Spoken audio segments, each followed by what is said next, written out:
Amantes da música e da mídia, sejam bem-vindos a mais um episódio da primeira temporada do Toca Aquela, o nosso bate-papo de música com as pessoas de Uberlândia e região. E hoje, faz uma caminha aí pra nós, uma trilha sonora especial. Hoje eu tenho um convidado que toca diferente, hein? Chama a vinheta!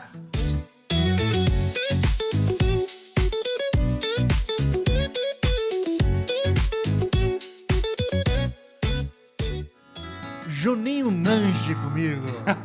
Com vinheta e tudo. Grande Estopa, obrigado, Nange, que viu? bom, Obrigado. cara, te ter aqui, viu? Que bom, esperei esse momento. Ihu. Juninho, vamos começar desde o começo. Como que a música chegou na vida de Nange? Nossa, tem tempo já, né? Uns Porque aninhos já? eu comecei muito novinho, né? E eu vou falar de coisas aqui que a maioria das pessoas que vão estar assistindo talvez não saibam, né? Ninguém lembra que houve um tempo que não existia celular. Com houve certeza. um tempo que não existia internet, né? Houve um tempo em que não existia guitarra Fender para tocar, né? Com que certeza. só tinha Tonante, Giannini, O melhor violão era qual marca nessa época, você lembra? Di Giorgio. Eu comecei assim. A pessoa que me fez entrar na música, Estopa, chama Flávio Melazzo. Ele é da família Melazzo ali. Claudinho Melazzo, Marquinhos Melazzo. Só que, assim, por incrível que pareça, ele não seguiu na música, né? Os primos, tal, os parentes é que seguiram na música. Mas a gente estudava no... Sei lá, eu tinha 8 anos de idade, sei lá que primeira série, Por aí. sei lá o que era. Hoje mudou, tem um nono ano que confunde minha cabeça também. E ele levou um violão para a escola. Eu acho que ele tocou uma música para professora. Não me lembro bem, né? Faz muito tempo, né? Quase 50 anos. E eu fiquei... minha mãe tinha um violão em casa, mas assim, ela não tocava mais. Eu nunca tinha tentado pegar aquilo. E a gente sentou lá de fora ali do Enéas Guimarães, né? Hoje parece que não existe mais a escola. Parece que não é mais Não, não Enéas sei te lá. falar. Muita gente estudou no Enéas. Não tinha escola Onde que era o particular. Enéas? Ali naquela pracinha menor ali, perto da antiga praça da prefeitura, ali do Coretinho. Do Coreto no centro, ali bem no Tem centrão. até uma banca de revista ali até hoje. Uma mini praça ali, em frente o iGroove, né? Aquele sanduicheria ali. E ele levou esse violão. Já fez um jabá pro iGroove. Eu acho que é o iGroove, talvez É o eu iGroove até errei, mesmo, né? É a famosa Praça do Objetivo. Isso. O Colégio Objetivo foi ali também, não foi? Foi Depois? Objetivo, teve faculdade ali. Teve, o começo verdade, da teve Unitri, faculdade. quando chamava FIT. eu estudei FIT. lá, era FIT, né? E o Flávio, ele levou esse violão e a gente sentou lá de fora para guardar nossos pais ali, buscar a gente no fim da aula. E eu falei, cara, que legal esse negócio aí, me ensina alguma coisa. Porque eu já pensei, a hora que eu chegar em casa, eu pego o violão da minha mãe. Né? E ele pegou e me fez uma pestana aqui no Fá maior, que é colocar o dedo aqui, né? Sim. Com um dedo você tem que tocar todas as cordas. Ele me fez um Fá maior. Ele já dificultou de cara, Ele né? sacaneou, porque ele queria que eu não desse conta, era de nada, né? E o violão, com certeza, não era um violão macio, Não né? era de Giorgio. E esse Fá maior lá, e eu sofrendo com isso, e cheguei em casa e fui tentar o Fá maior. A sorte é que minha mãe tinha aquelas revistinhas que tinham as cifras. As cifras. Tinha a letra, né, das músicas. O carimbozinho, o desenho ali do Isso, braço. o desenho do braço. Aí eu peguei aquilo lá e eu entendi. Eu falei, isso aqui tá assim, o braço tá aqui. Não, então tem um acorde aqui que não precisa desse negócio de pôr o dedo, que é o Lá maior. Lá maior. Tem o Ré maior. Tem o Mi maior. O Mi maior que é só voltar meizinho pra trás. E aí eu comecei a fazer isso e tinha lá os ritmos, né? Que eram o polegar e Tom, 3 tem, dedos. tem, Aí, tom. essas coisas eu comecei ali a pegar sozinho. Meio que autodidata. Autodidata comecei a ali. decifrar, né? Isso aqui, né? Aí tinha lá Serenô, por exemplo. Eu aprendi a tocar isso sozinho ali. Serenô, eu caio. Então, esse foi o meu começo. Eu lembro que, depois de um tempo, estava próximo do aniversário da minha mãe, E morava lá minha mãe, eu e minha irmã. E a gente treinou uma musiquinha lá e acordou minha mãe no aniversário dela tocando. Devia ser serenou. Já fez uma serenata de serenou. Se serenou. E dali pra frente, eu era muito novo, né? Eu tinha acho que 8 anos, se não me engano. Você tava alfabetizando, né? Lendo, escrevendo ali já. E tinha um problema, né? Porque, por exemplo, minha mãe me colocou no conservatório e não podia ter aula de violão, não tinha idade. Eu tinha que fazer formação musical, não sei o quê, percepção. Aí tinha teoria. Tinha um negócio lá que era não sei o que corporal. Linguagem corporal, era isso? Eu não me lembro, mas assim, era literalmente na minha cabeça uma aula de balé. Tipo, eu quero música, eu quero dançar. Eu quero... falava, mãe, eu não quero dançar balé, não, eu quero tocar violão. Eu sei que eu nem fiquei lá no conservatório, não tinha aula de violão. Aí eu saí e fui estudar com os Nessa época já era lá em cima, já. Já. Eu não... Cora Pavanca Aparelho, né? Lá em cima. Que eu me recordo sempre foi ali, né? O conservatório. Eu nunca vi ele em outro lugar. Eu não sei nem se teve outra... Eu também só conheci Acho que ali. sempre foi ali. Mas eu não fiquei lá, porque eu não tinha aula de violão. Aí eu fui estudar com professores particular. Você lembra do primeiro professor? Provavelmente foi o Birajara, o Bira. Violeiro. Famoso Bira. Lenda de Uberlândia. Ele lembra de mim desde criança e, assim, a gente vem se encontrando aí, né, ao longo dessa vida musical aí. Você lembra de mais algum professor que você teve nessa época? Eu tenho um problema porque você percebeu que eu era bem ali curioso, né? Então eu ia descobrindo coisas e os professores me irritavam um pouco. Que eles queriam te segurar e você queria voar. Exato. Então, assim, eu sempre tinha uma sensação e uma arrogância ali infantil, né? De achar que aquele professor estava me enrolando. Não é bem assim a minha velocidade, eu sou mais ágil um pouquinho. Eu lembro que com o Bira, não deu para estudar com ele, alguma questão de logística, que eu parei de estudar com ele, e aí não consegui arrumar outro professor. Eu devo ter estudado anos assim de violão e depois comecei um pouco com a guitarra também. Mas era um mês com um mês com outro mês com outro e assim não dava muito certo. Essa recordação eu tenho. Eu sempre tinha uma reclamação do professor. Você pegava o melhor ali que ele tinha na primeira semana, já destrinchava o instrumento e vamos pro próximo. E eu sempre chegava reclamando. Eu lembro de um professor que chegou na época de carnaval, o cara quis me passar umas 3 músicas de carnaval. Eu falei, não, eu não quero tocar música de carnaval, não.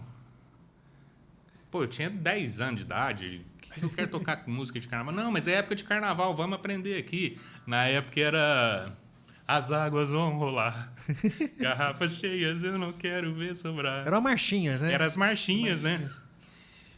E isso foi a gota d'água para mim, essa aula do carnaval ali. Esse cara rodou ali, nas músicas de carnaval. Foi só essa, não precisou da segunda.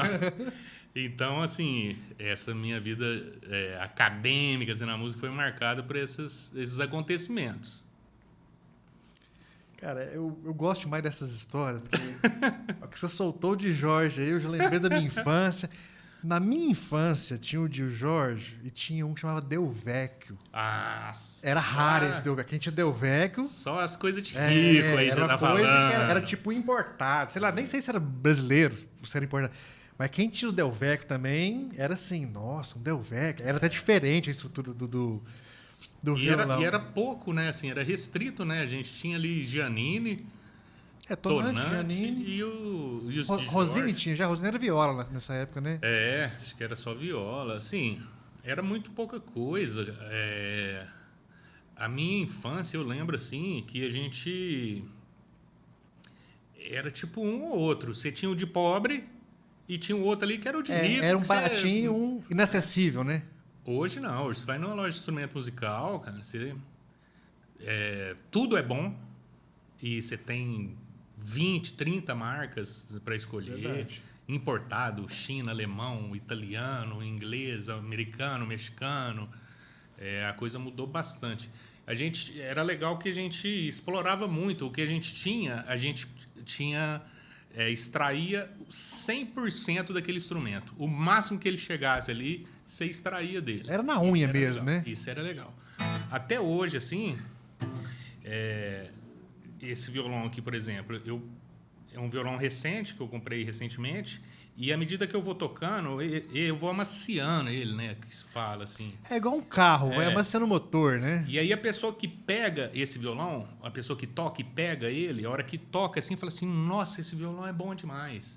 Só que se ela comprar esse mesmo violão aqui, ela vai sentir ele durão ali. Então, por quê? Porque você tem a pegada ali, você amacia, parece que até o fato de você vibrar ali na madeira, você vai amaciando a madeira. Vai curtindo a madeira, vai, né? É verdade.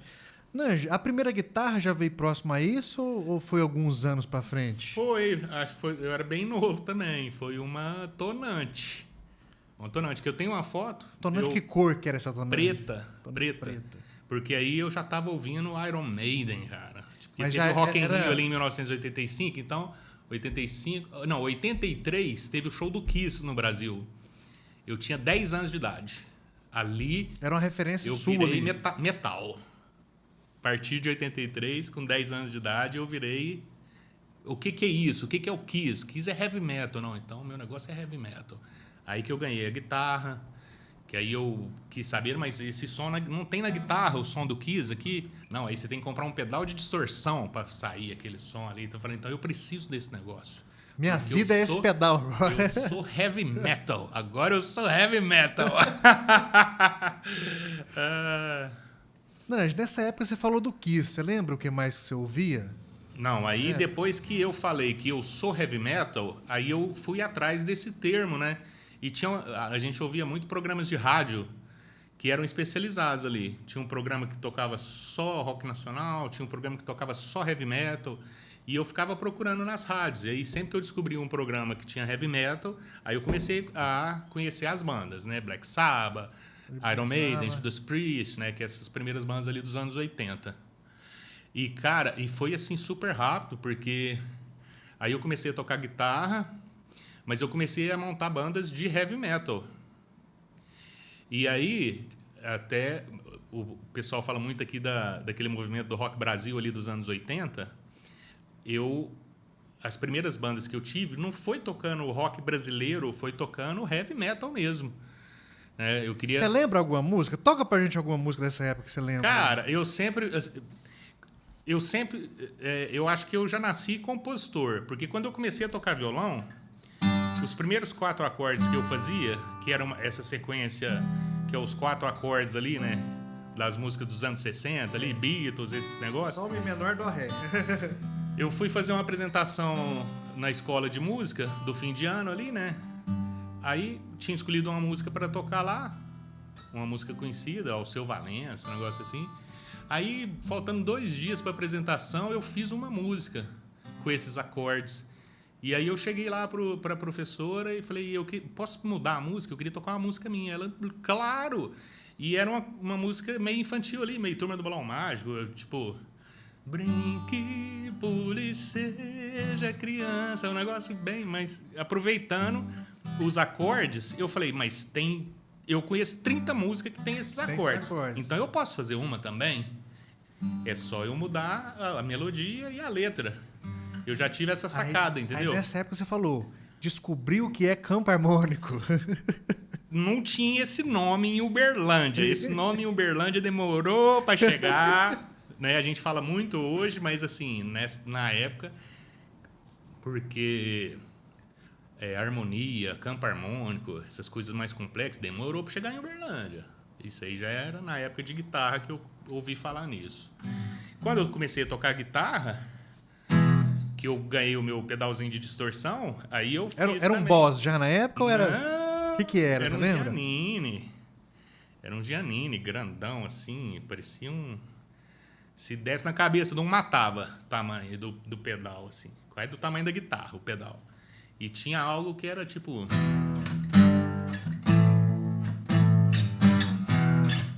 Algo assim, uma sequência bem Scorpions, né? E aí eu falei, mas... Aí as referências que eu não tinha em português. Eu falei, não, tem que fazer uma letra em inglês, mas não sei falar quase nada. Mas aí tinha aqueles cursinhos ali, Number One, Fisk, que a gente fazia. Aí eu ainda rabisquei algo lá, chamava Danger, a música. Danger, Danger. O riff de guitarra já tinha, né? Tinha, o riff. Chegava em Danger o refrão, eu me recordo disso. Então, assim, isso aí já era com 10 anos de idade, então já estava fazendo. Então, aí nessa época já era uma bandinha que você tinha com os amigos ou era solo? Solo, né? Mas eu sempre fazendo minhas músicas também. Aí comecei a tocar em bandas. Uberlândia tinha uma cena assim de heavy metal também. Araguari, Uberaba. Você lembra as bandas que tinham, os nomes? Cara, eu toquei no Nosferato de Uberlândia. Eu toquei no Basiótribo. Não, como é que é o nome? Basiótribo. É um instrumento de tortura, um negócio assim. Tinha o Angel Butcher, que é o anjo açougueiro, lá de Araguari. Bem heavy metal, né? Bem heavy metal. De Araguari. E aí, eu fui chegando ali, 14, com uns 15 anos de idade, eu toquei no Sarcófago, que é uma banda conhecida porque o Wagner, que é o vocalista, ele foi o primeiro vocalista do Sepultura lá em Belo Horizonte. Ele veio fazer faculdade em Uberlândia, de engenharia. O Sarcófago tinha acabado, eles tinham lançado o primeiro coletâneo, o primeiro LP. A banda acabou, ele veio para cá, eu tinha 15 anos de idade. Eu já tocava com essas bandas, né, de heavy metal, né? E aí o pessoal pirava, porque eu tinha 15 anos e tocava muito bem, né? E aí o Wagner, ele falou, eu vou voltar com o Sarcófago. Ele, o baixista original. E aí ele pegou, como ele estava inserido aqui em Uberlândia, né, tocando com a galera, tal, com a cena. Ele pegou e falou, eu tô reformulando o Sarcófago, vou gravar um novo disco. Você quer entrar na banda? Bora nessa, né? Eu, com 15 anos de idade, eu entrei no Sarcófago. E assim, a gente ensaiava em Araguari. O baterista era de Araguari. E já era uma banda internacional, né? Tinha membros que veio de BH, Uberlândia, Araguari. Era o negócio mais avançado que Conexão tinha. Conexão Minas Gerais total, né? Em termos de metal, então, era o que tinha de mais avançado. Porque os caras iam gravar um disco. Eles já tinham um disco gravado pela Cogumelo, a mesma gravadora do Sepultura e tal. Só que aí, o que acontece? A gente ensaiava em Araguari. Eu, com 15 anos de idade, eu ia para lá. Às vezes a gente dormia lá no sábado para ensaiar sábado e domingo. Geralmente eu ia... Meus pais eram separados, minha mãe nem ficava sabendo disso. Eu ia para casa do meu pai que era mais largadão, ele deixava eu ir, e eu dormia lá. E assim, foi meu primeiro porre que eu tomei, foi em Araguari, com esses 15 anos de idade. A gente tomava pinga, né? Não tinha no ensaio da banda. E eu saí em Araguari, lá andando pelas ruas e pulando nos portões e gritando. E até os caras do Sarcófago ficou com medo de mim. Esse menino é doido. Acordei vomitando, com ressaca na casa dos caras e tal. Eu sei que, assim, não deu certo. Porque chegou uma hora que a coisa foi ficando séria. Ia ter que gravar em Belo Horizonte e tal. E eu... com 15 anos de idade, falei, cara, agora que minha mãe descobrir isso, vai dar merda. E aí eu parei, comecei a faltar, né, nos ensaios, e o Wagner percebeu, né? Tanto que a gente nunca sentou para conversar, a gente nunca teve uma conversa adulta, porque ele falou assim, pô, o cara é um menino de 15 anos, larga ele para lá. E a diferença era muito grande de idade? Que idade que eles tinham, você lembra, mais ou menos? Cara, ele estava fazendo faculdade, ele devia ter 18, né? 19, sei lá. Uns 20 talvez, no máximo. Talvez 20, né? Acho que por aí. E aí ele arrumou um guitarrista de São Paulo e eles gravaram esse disco. E assim, a gente fazia muita coisa. Tinha muita base, assim, que eu fazia, né? Porque eu sempre tive essa veia, assim, de criar muito. De arranjador mesmo, né? Então tem muita coisa ali que eu fazia com o Wagner e ele foi pegando aquilo e foi virando música do Sarcófago. E eu não sei diferenciar o que é que eu fiz, que eu não fiz ali, não tem crédito disso, mas assim, Você teve uma participação efetiva, A gente se encontra até hoje e ele fala, cara, você tinha que ter continuado no Sarcófago, porque o bom foi depois que a gente começou a viajar em boleia de caminhão, para os lugares mais esquisitos do Brasil, as roubadas. Você tinha que estar nas roubadas comigo e você não tava. Não tava. Você perdeu. Cara, essas histórias são as melhores. Aí vamos lá, então. Então teve a fase heavy metal.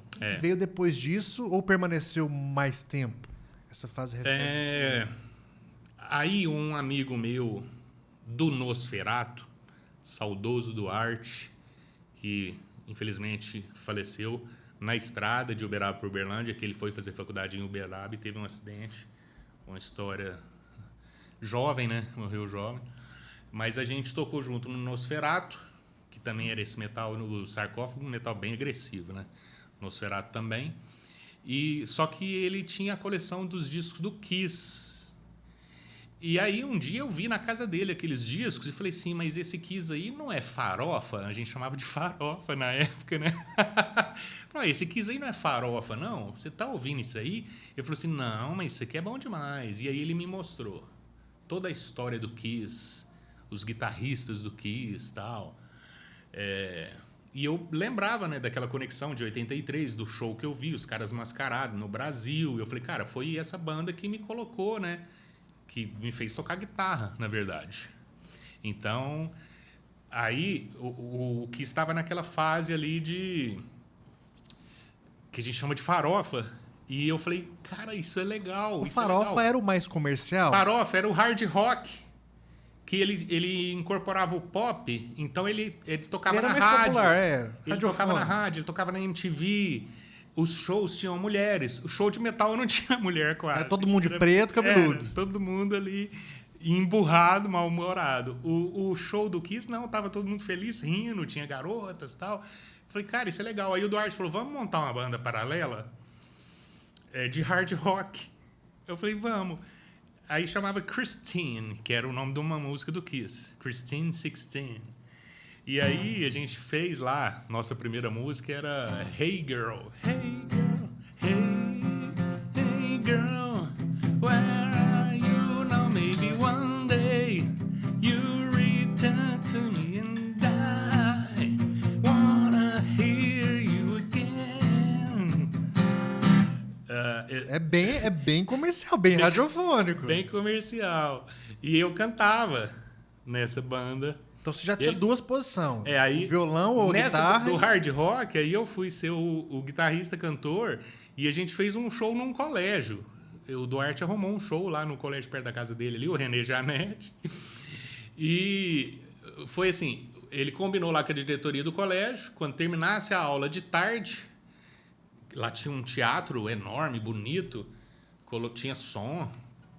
A gente batia o sinal ali do fim da aula de tarde e a gente poderia tocar até começar a aula de noite, que era algo ali que não estaria acontecendo nada. E eu sei que o pessoal do René Janete ficou sabendo que ia ter show de rock, o rock em altíssima nessa época, anos 80. Isso aí já era final dos 80, já? Final dos 80. E aí quando bateu o sinal e a gente no palco lá esperando para tocar Hey Girl, né? Essa aqui, Hey Girl. Já tava até com a corda segurando ali no braço. Ali, Hey Girl. Cara, e aquilo lotou, o colégio inteiro foi pro teatro. E a hora que eu cantei Hey Girl, cara, e aquela gritaria, e todo mundo pulando, e aquele tanto de menina. Aí eu falei, cara, eu quero isso aqui, tá muito melhor. Descobri minha vocação. Tá muito melhor esse hard rock. E aí do hard rock, eu tive um problema porque aí, com o passar dos anos, eu fui evoluindo. E esses músicos que tocavam metal, eles queriam... Era só tocar metal mesmo e fazer sua faculdade lá, formar e... Não tinha assim, a música como prioridade. E acabou que eu fui pensando, eu falei, cara, mas isso é tudo que eu queria na minha vida. Aquela experiência no palco, eu precisava repetir aquilo. Eu precisava viver aquilo. Nada mais importava para mim. Aquele sentimento te cativou.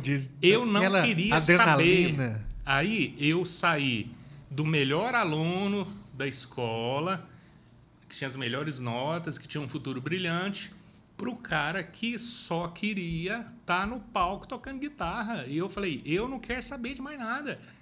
Eu não quero estudar, eu não quero ser engenheiro, eu não quero ser médico, eu não quero ser nada. Eu quero tocar guitarra em cima dos palcos.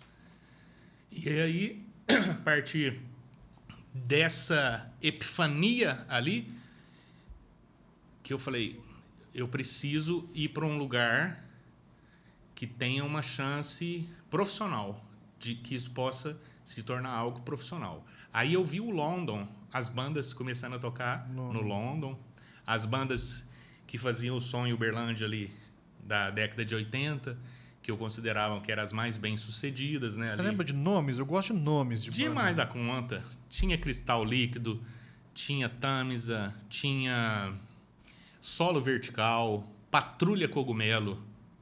Patrulha Cogumelo, do meu amigo Zé Rubens Cimarro.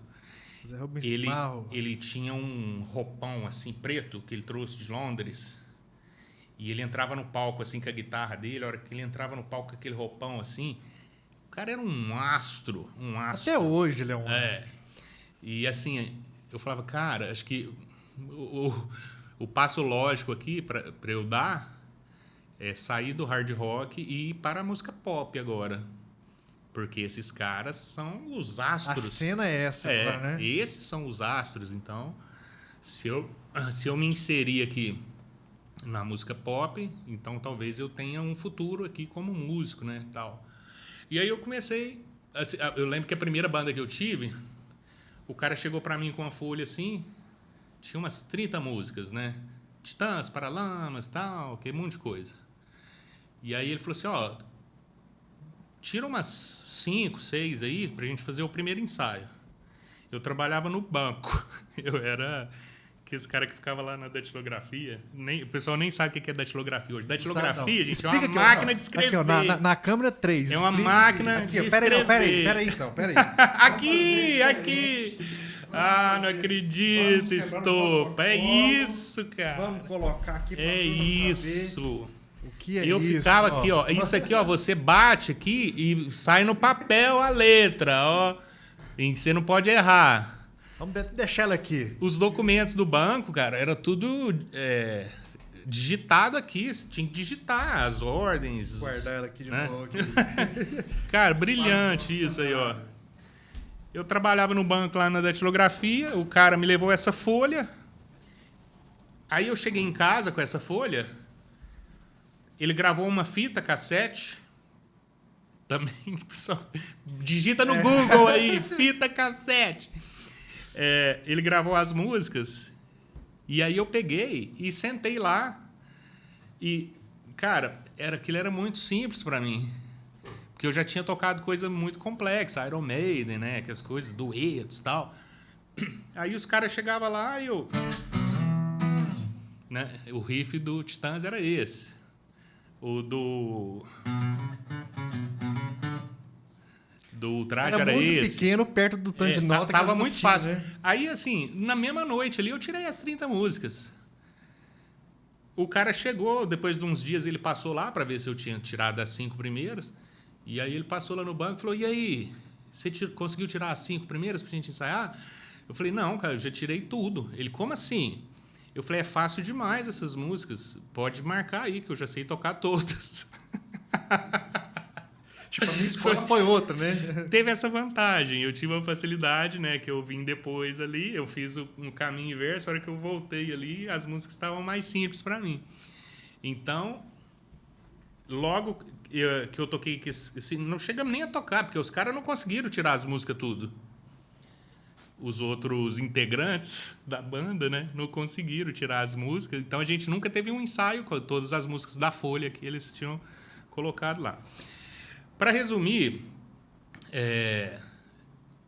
lá perto de casa tinha uns caras fazendo um cover do Guns N' Roses.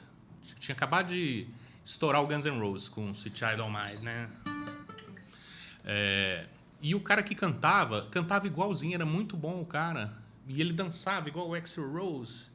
Ele tinha o cabelo loirinho assim, compridinho e tal, gatinho e tal. Eu falei, cara, isso aqui...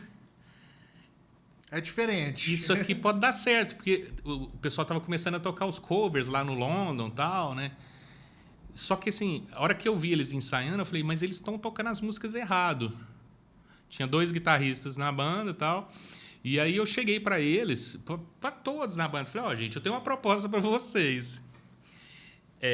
Deixa eu entrar na banda, eu tiro as músicas certinho, né? Tiro as músicas, passo para vocês e a gente vai tocar no London. Os caras, interessante isso. Essa moeda de troca é interessante. Só que tinha 2 guitarristas. Aí eu falei, só que vocês têm 2 guitarristas, vocês vão ter que tirar um dos 2. Né? Aí mas qual guitarrista você quer que tira? Eu falei, qualquer um que vocês acharem aí que vocês querem tirar. Aí, o próprio cara que era piorzinho ali, que tava tocando ali só por diversão mesmo, ele falou, não, eu saio. Vai ficar do caralho a banda. Não precisa preocupar comigo, não. Quem que era o outro guitarrista? Quem? Enéas Yamaguchi. Então, assim, o Enéas hoje toca no projeto do Neto Fog, né, que eu sou produtor. E ele aprendeu a tocar ali, começou a tocar guitarra, tocando junto comigo. Lá em 1990 e poucos, 91, 90, não sei, 1990 talvez, né? E aí a gente fez esse cover no London, cara, e a coisa explodiu. O cara cantava demais, Estopa. O cara cantava demais. Fora da média. Só que ele cantava tanto assim que subiu a cabeça dele. Ele achou realmente que ele era algo tipo Axl Rose e tal. E o cara sumiu de Uberlândia e a gente nunca mais viu. Não sei o que aconteceu com esse cara. Ele chamava Beto. Também tinha o Beto, esse do Guns N' Roses. Tinha o Beto, que depois é o Beto Bruno, que fez o Cachorro Grande. Tinha esses 2 Betos. Mas eu não sei o que aconteceu com esse outro Beto do Guns N' Roses. Sumiu. E aí, as bandas que tocavam no London, assim, o pessoal montava muito banda assim, para fazer um show ou outro, ou um cover específico de algum artista, e eles começaram a me chamar para tocar. E aí eu falei, não, legal, é isso que eu queria, porque aí tinha cachê, né? Aí já valia a pena, né? Aí foi o primeiro passo ali que eu dei naquele sentido de estar tocando e estar visualizando a possibilidade de viver de música, entendeu?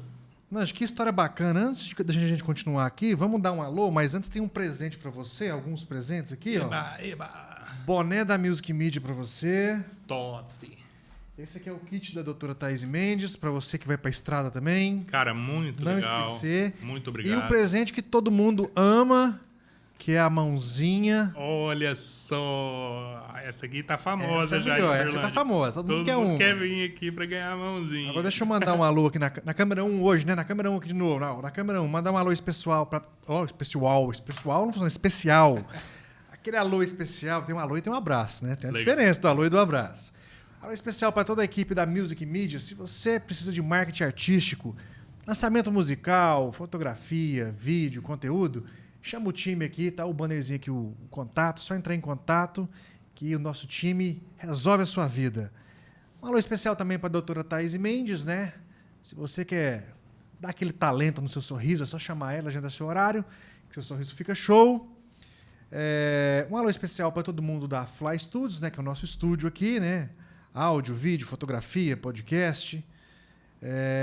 Um alô especial também para Pups Filmes, nosso parceiro aí, você que é artista, quer gravar seu DVD, chama o Murilo Pupu, o César Gondim, faça seu orçamento e corra pro abraço, porque os meninos são bons de serviço, viu, gente? Juntamente com a Pups Filmes tem a Stage One, né, que é a empresa que faz toda a parte de luz, cenário, enfim, resolve sua vida também. E agora o abraço mais especial, o alô mais especial para eles, né? Uma empresa que é parceira nossa aqui de vida, o Grupo Luta pela Vida. Gente, o Grupo Luta pela Vida tem um trabalho muito bonito, né? Que é o trabalho com o pessoal que, infelizmente, é vítima dessa doença, né? Do câncer. Né? Eles apoiam as famílias, apoiam as pessoas. Só para vocês terem noção da grandeza do trabalho deles. São mais de 7 mil pacientes, são mais de 11 mil procedimentos e são mais de 60 mil consultas. tá? Isso aqui é uma estatística de 2024. Então, você que pode fazer sua doação, tá aqui embaixo aqui o Pix deles, o QR Code. Eu vou deixar no cantinho aqui depois. Faça sua doação, ajude, porque realmente isso aqui é um trabalho muito importante na nossa sociedade aqui, tá bom? Anjo, vamos continuar aqui. Vamos falar um pouco mais de música. Vamos embora.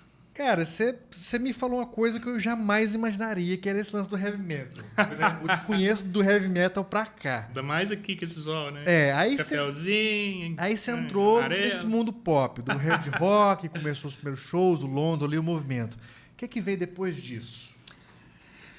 Bom, teve um pequeno período ali, porque assim, a gente tocando com um monte de banda, eu senti a necessidade de fazer um trabalho autoral. Eu ainda tentei montar uma banda de heavy metal nesse período ainda, que chamava o ano que Diamond Dogs. Isso Diamond foi Dogs. em 94. Copa do Mundo 94, Bebeto e Romário jogando. E o Diamond Dogs, ele era formado com músicos ali do London, que já tocava pra caramba. Quem que era? Nomes? Gosto de nomes. Roger Poli, baterista que era do Cristal Líquido. Zé Renato, baixista. Zé Renato, acho que era tocou no Décadas, se não me engano, não lembro. E o Flavinho Quequer, no vocal, que fazia o cover do The Doors, cara. Ele fez... De responsa, um cover de responsa. Ele fez um show no London, que era na época do filme do The Doors, e tinha até a cenografia. O Davi contratou os guardas para prender ele no meio do show. Que bacana. Foi do caralho, do caralho. Era um espetáculo. Um espetáculo. Não era um show, um espetáculo. Né? E aí a gente fez o Diamond Dogs, gravamos duas demo tapes, né? Que tinha o...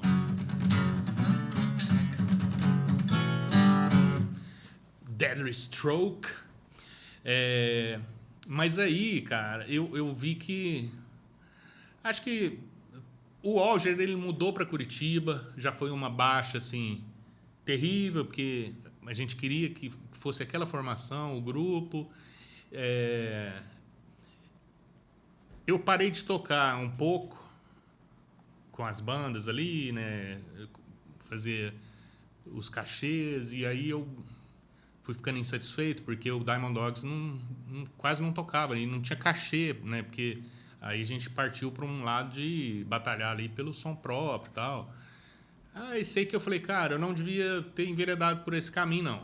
E aí o Roger foi para Curitiba, a banda meio que ficou desestabilizada. Aí eu falei, vou continuar tocando com a galera. Eu estava tocando muito com o Tchana e com o Ronaldão. Nessa época o Tamisa não existia mais, aquele Tamisa dos anos 80 tinha acabado. A primeira formação. Aquela primeira formação, que a primeira formação tinha até o Cláudio Palladini nos teclados, que hoje é o maestro do Chitãozinho e Chororó. Toca pouco, né? Toca pouco. Nossa Senhora! Eles tocavam como Tchana, Alexandre e Ronaldão. Esse era o nome da banda, era o nome dos três. Era um trio, né? E eu via eles tocando... Falei, cara, esses caras tocam em tudo quanto é lugar. Eu, com 10 bandas, eu não toco o tanto que esses caras tocam. E aí eu comecei a observar. E não tinha... Eles não eram super talentosos, eles não eram os que tocavam melhor, não eram os que tinham mais técnica. Muito pelo contrário, eram os caras que tocavam mais, era só com o coração mesmo ali e tal. Se errasse, errou, tá? E aí eu comecei a analisar aquilo e... Até que o Alexandre, ele foi para... Não foi para Brasília, ele foi para o Sul, para Porto Alegre, passou num concurso, formou. E aí ficou essa vaga. Aí eu consegui fazer um show com o Tchana e o Ronaldão. E eu falei, eu tenho que dar meu melhor nesse show para esses caras me colocar na banda, é minha chance. E eu sei que eu já tinha feito um The Doors com o Quequé. Eu já estava com aquele mise-en-scène ali, com a guitarra todo. E eu utilizei todas as minhas armas ali naquele show para entrar nessa banda.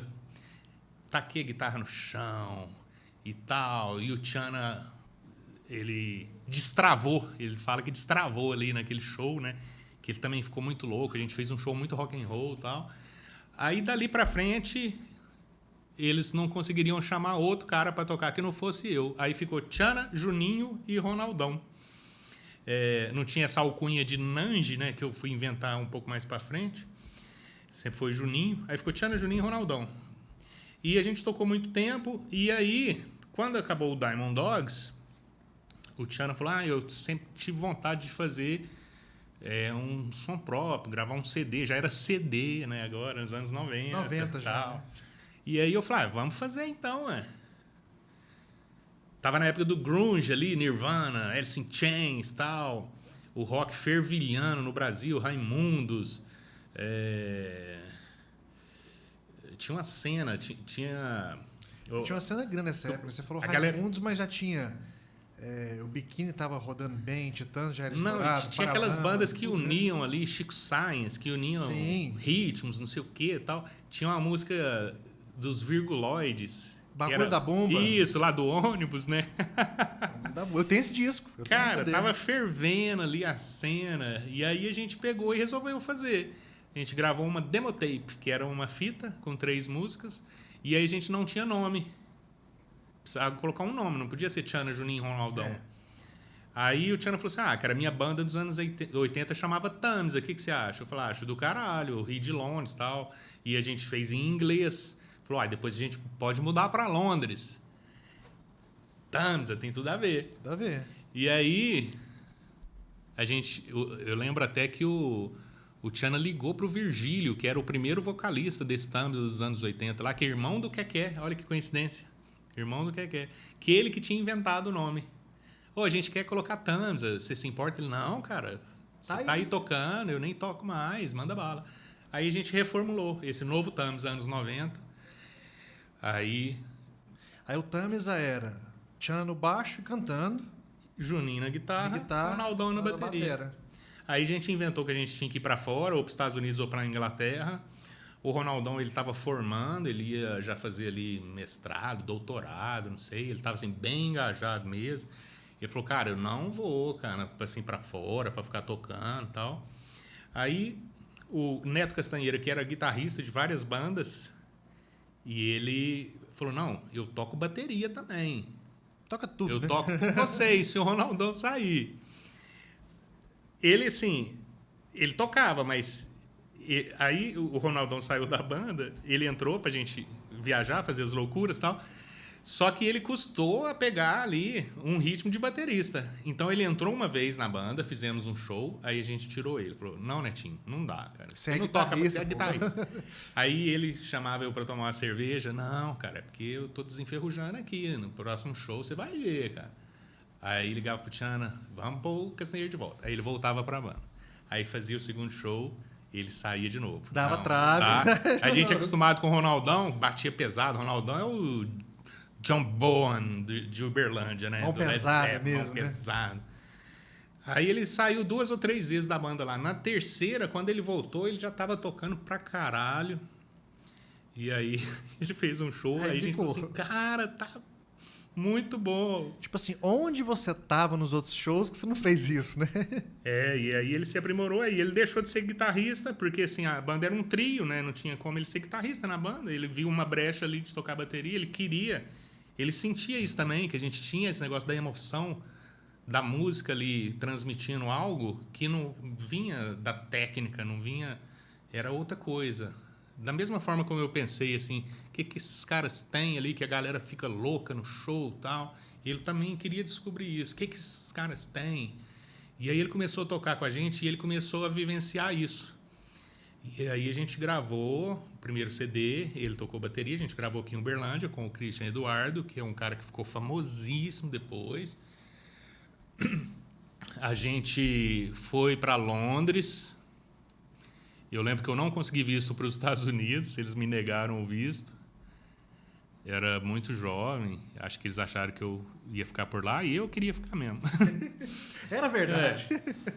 E para Londres a gente vai sem visto. Chega lá, a imigração faz a entrevista ali na Inglaterra. Você chega, desce do avião, chega no guichê.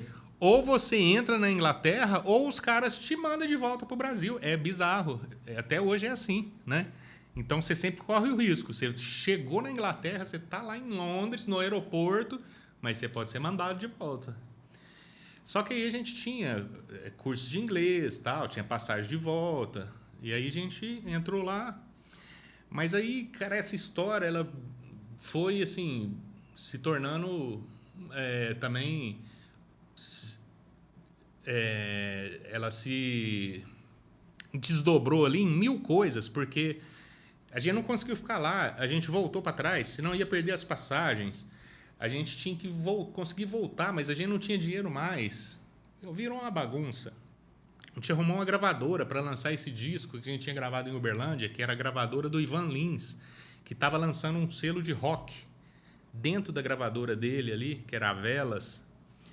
E esses caras, não, vocês têm que ir para Londres mesmo, porque quando vocês voltarem a gente faz o marketing e tal. Eu sei que o Castanheira saiu da banda, a gente voltou para Londres com o Fernando da Gata, tocando bateria, a gente ensaiou um repertório. Na primeira vez que a gente foi, a gente conseguiu lá 2 caras para investir na banda. Um deles passou a ser o letrista da banda. Era um cara bem poético, assim. Então, ele estava sempre com a gente, fazendo as músicas também. E aí, a gente gravou um CD lá em Londres, na Inglaterra. Isso aí foi surreal. Em inglês, esse? Em inglês também. O primeiro foi em inglês, só que aquele inglês macarrônico, cheio de erro. Só que aí, esse de Londres, era um EP de 4 músicas, mas com um inglês perfeito, cara. Porque o cara fez as músicas, a gente passava ali, né? E a gente passava o dia inteiro convivendo com os ingleses, a gente já falava inglês fluentemente. Aí eu lembro da gente deixar o nosso CD num bar lá, e esse bar já tinha tocado lá Dire Straits, U2, uma casa famosíssima, cheia de fotos assim na parede das bandas em início de carreira que tocaram lá. E aí a gente deixou o CD lá com o gerente e contando nossa história. Nós somos do Brasil, mas a gente está aqui gravando em inglês, tal, não sei o quê. Aí o cara, beleza, tal. E não tinha celular, era 1996 isso. Quando a gente chegou em casa, o telefone tocou. Era o cara, eu atendi. Ele, eu não sei o que aqui do bar, tal. Falou, opa, beleza? Ele falou assim, da onde você falou que vocês são mesmo? Aí eu falei, do Brasil. Aí o cara falou assim, mas vocês são uma banda de Britpop? A hora que o cara ouviu o CD, ele não entendeu nada. A gente era tipo um Oasis, as bandas de lá. Aí o cara falou, cara, o CD de vocês é violento demais. A primeira conversa, quando a gente deixou o CD, ele falou assim, aqui a nossa agenda está fechada para os próximos 3 meses. Não adianta vocês acharem que vocês vão tocar aqui antes disso. Quando ele me ligou, que eu conversei com ele, a primeira coisa que ele falou foi o seguinte, daqui 2 semanas... Tem uma brecha. Teve um cancelamento de uma banda, vocês não querem participar da noite, não? As noites lá, tinha uma cena em Londres, geralmente tinham 3 bandas tocando, nos pubs, nos clubes. As 3 bandas eram som próprio. E aí, por exemplo, a gente entrava na abertura do show ali, era a primeira banda, a banda um pouquinho mais conhecida tocava no meio e a mais conhecida de todos fechava. Belezava, né?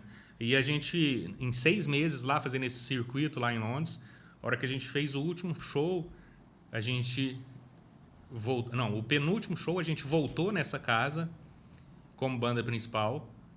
As outras bandas abriram pra gente e a gente fez um show num lugar lá, chamava Hope and Anchor.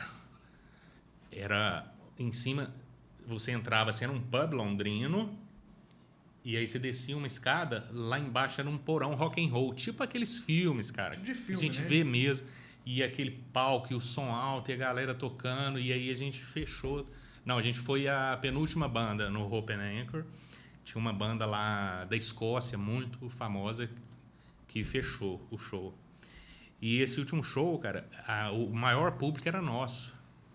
Então, os caras das outras bandas piraram. Porque a maioria das pessoas que estavam lá era para ver a gente. E aí eu taquei guitarra no chão, quebrei guitarra. Foi, assim, surreal.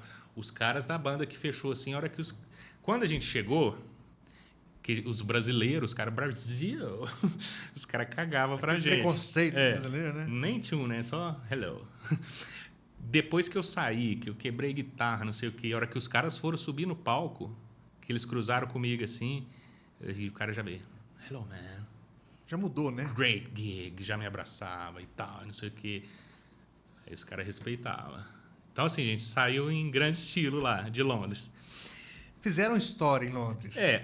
A gente tinha lá uma despesa muito grande, era 5-1, se não me engano, a moeda na época, 4-1, algo assim. E a gente, para fazer um novo trabalho e para galgar mais degraus assim lá, a gente precisava de tempo e dinheiro.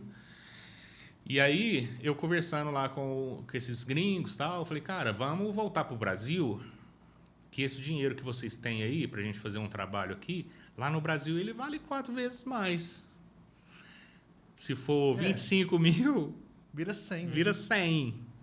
E aí a gente pode gravar um disco super produzido no Brasil e tal. Aí é aquela história do agora, quando a gente volta, chama o Neto Fog para cantar. E aí a gente cria esse Thames em português.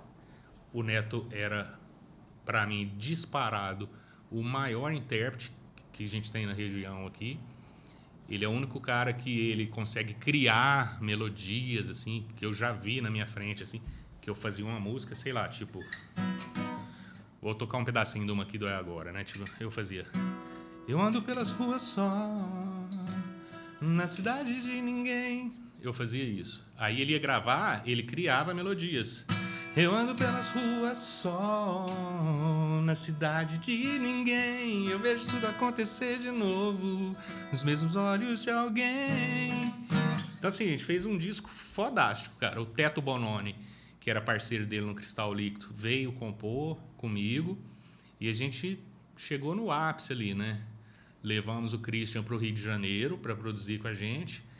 Pagamos o produtor, que era o Marton Bahia, mas a gente tinha o Christian com a gente, né? Para manter ali nossa essência e tal. O Christian ficou lá no Rio, se tornou um grande produtor, terminou tocando com o Lulu Santos, fazendo PA, regulando o som, produzindo Cidade Negra, gravando DVD de Cidade Negra, Lulu Santos e tal. E a gente, quando chegou em Uberlândia, que principalmente Itumbiara para frente ali, Goiás, esse CD foi rebentando de tocar nas rádios e tal. Foi um sucesso ali estrondoso em português. Foi um negócio muito legal. Mas, infelizmente, foi a época que o sertanejo veio e ele tomou o espaço ali do mercado, principalmente nas gravadoras. Nessa época, a gente dependia muito de gravadora. Sim. Né? E a gente teve até um contato com a Sony. A gente foi lá no Rio de Janeiro. Aí levamos nosso CDzinho. A hora que a gente colocou o CD assim na mesa pro cara, o cara falou, não, você não precisa me dar seu CD, não. Eu conheço seu CD. Aí a gente falou assim, você conhece o nosso CD aqui no Rio de Janeiro, na Sony? Já chegou aqui? Como assim, né? Ele falou assim, não, eu tentei contratar vocês o ano passado, na reunião de A&R, que era os diretores artísticos. Os AIR. AIR, né? E ele pegou e falou assim, a minha escolha era o CD de vocês, foi o que eu coloquei na mesa para contratar vocês. E tinha mais uns 7 ou 8 diretores e só tinha... axé, sertanejo, pagode. Nós não contratamos. Foi uma virada cultural, né? Foi, eles não contrataram nenhuma banda de rock ali daquele ano pra frente. E o cara falou assim: eu sinto muito, eu queria muito ter colocado vocês no cast aqui da Sony, mas a Sony não. Acho que a última banda que a gente viu ali. Que ano que era isso? Isso era 99. Acho que a última banda que a gente viu ali Charlie Brown, sendo talvez? contratada. Charlie Brown foi Warner, né? Se não me engano. É porque a gente está falando também de majors, né? De grandes gravadoras. Ali a última foi o Skank. Depois a gente teve esses movimentos de independência ali do Charlie Brown, do CPM 22. Teve o Só no Forever do Raimundos, que foi nessa época também, 99. Que o Raimundos nasceu no Banguelas ali, que é uma gravadora que o Titãs criou, mas eles estavam dentro da Warner. Então eles tinham toda a estrutura, tinha toda a estrutura e tal. Mas começou a surgir esses pequenos selos ali, e aí a gente ainda teve essa esperança ali de um pequeno selo e tal, só que a gente era muito pop para um selo pequeno. Os caras estavam lançando, era Raimundos, Charlie Brown, CPM 22, né? Era um som mais pesado, a gente ficou muito mainstream para esses selos, e a Sony, que era para ter sido nossa gravadora, já teve aquele choque cultural, passou para lançar ali sei lá, deve ter sido o João Bosco e Vinícius logo ali, né? Os primeiros, César Menotti e Fabiano, 2005, porque as primeiras duplas ali... Esse movimento do sertanejo universitário começou nessa época, 2005, 2006. Aí depois teve Vitor Léo, que foi 2006 para 2007. Jorge Mateus também, mesma época. Foi Marília Cecília Rodolfo, sim, toda aquela galera ali. Fred Gustavo. Cara, mas que bacana saber desse trajeto cultural. Esse é um trajeto cultural, né? Você foi desde do heavy metal, agora chega no pop. Nange, mais ou menos nessa época, eu lembro de um trabalho seu, eu não posso deixar de falar dele, que foi o Nange à Luz de Velas. Tô vendo o tempo ali, se eu tô estourando, se eu tô falando demais. O Nange à Luz de Velas foi mais ou menos nessa época, 2005, 2006, se não me engano. Então, aí, como o Tamsa foi diminuindo shows e tal, e esse interesse em fazer um novo CD, em compor e tal, foi morrendo um pouco isso, eu peguei e saí da banda porque eu queria viver de música, eu ainda tinha, né? Lembra do começo que eu falei? Antes da gente pular, você podia fazer um trechinho de 2 músicas do Tamsa que rodou muito? Como um Sonho, se não me engano, Como um Sonho? Como um Sonho a gente fez uma versão muito boa, né, nesse disco lá do Rio de Janeiro, porque a versão do Cristal Líquido era uma gravação ali dos anos 80, não era muito boa, né?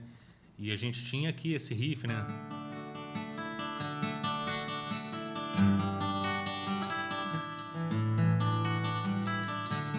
Isso. Essa pode tocar, que não tem direitos autorais. Copyright, não? Agora já sabemos que não há mais muito tempo aqui. Fecho os olhos num estranho sentimento por você. Sei dizer aonde estou. Tenho medo que você... Lógico que eu não vou conseguir alcançar as notas que o Neto alcança, né? E aqui, teve uma outra do Tamsa também que tocou muito. A gente teve uma música que a gente gravou... essa... Cara, esse disco teve várias coisas. A gente teve uma música que estourou lá no Goiás, que ela não entrou no disco. Foi muito engraçado, porque a gente fez uma pré-produção com várias músicas e a gente tinha 2 baladas. Entrou uma balada que chamava Adeus. Faz tanto tempo que eu chego cedo em casa, ninguém pra relembrar.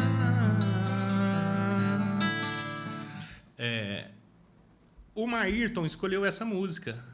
E a Seu Nome, que era a outra balada, ela ficou de fora do disco. Quando a gente tocou em Itumbiara, o pessoal falou, cara, a banda de vocês é demais. Onde estão essas músicas que vocês tocaram, que são de vocês? Aí a gente falou assim, o disco foi gravado, mas ainda está sendo mixado lá, masterizado, depois vai fabricar o disco. Sim. E o cara, mas vocês não têm nada? A gente tinha as músicas da pré-produção.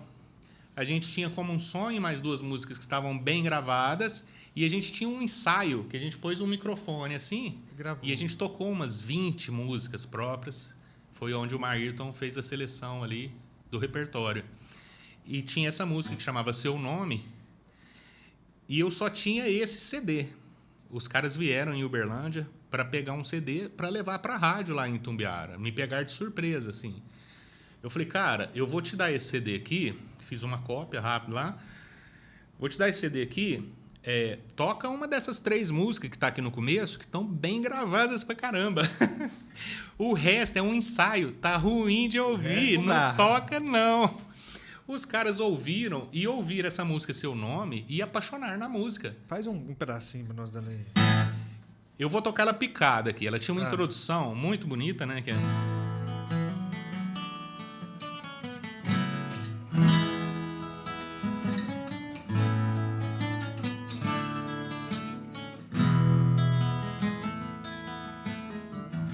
Aí começa a música. Eu vou tocar picado porque essa música ela foi gravada pelo Zé Neto Cristiano. Cara.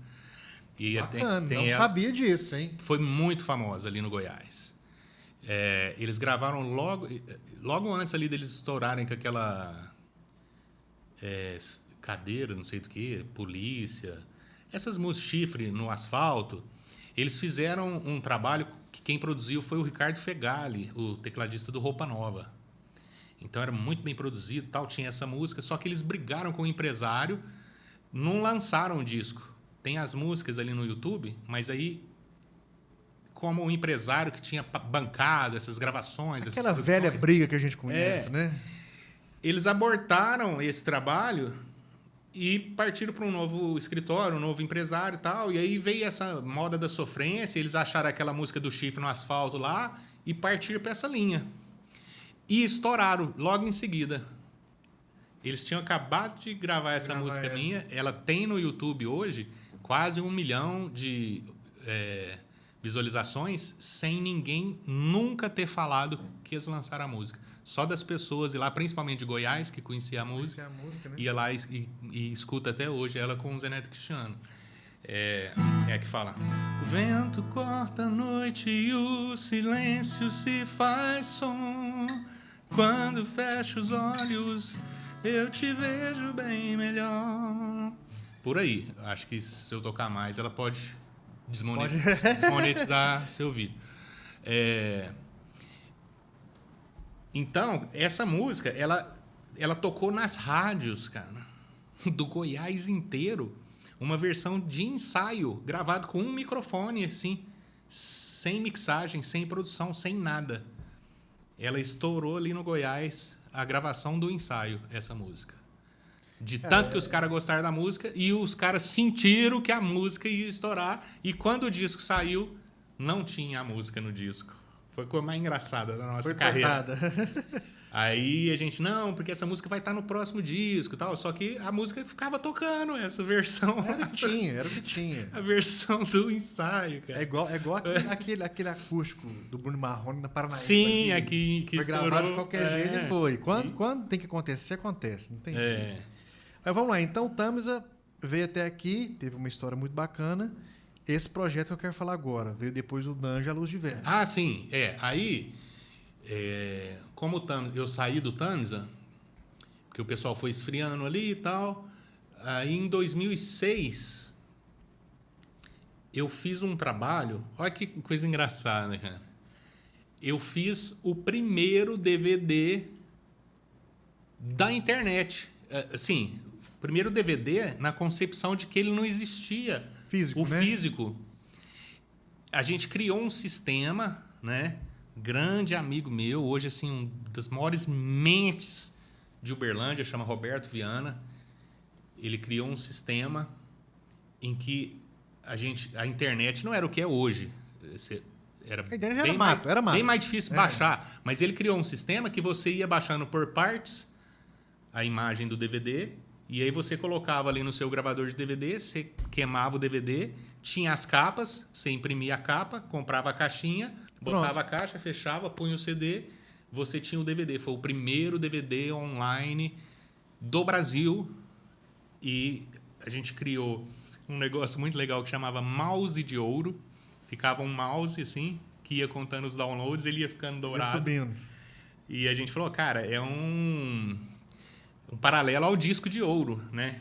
Aí a gente colocou lá, agora que chegar em, sei lá, 30, 50 mil, era um número bem expressivo, assim, ele ia ficar todo dobrado. Não, ainda mais para a época.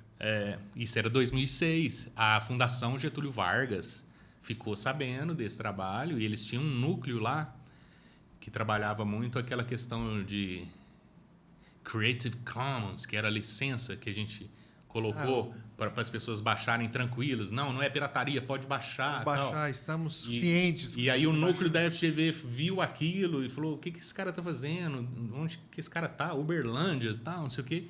E os caras, assim, passaram o ano todo me entrevistando, lançando matéria pelo Brasil todo. Foi o noticiado mesmo, o primeiro DVD online. Pioneirismo, bacana, cara. Do Brasil. Foi o DVD Nanja à Luz de Velas.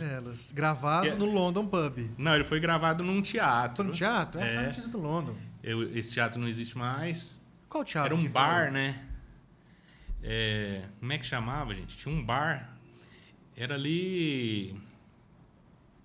Você lembra onde que era ali o primeiro endereço ali na esquina ali do Deboche? Sei. Que aí você virava assim, tem um triangulinho assim, uma pseudo praça assim. Sei, sim. Ali em frente ali já teve várias boates ali.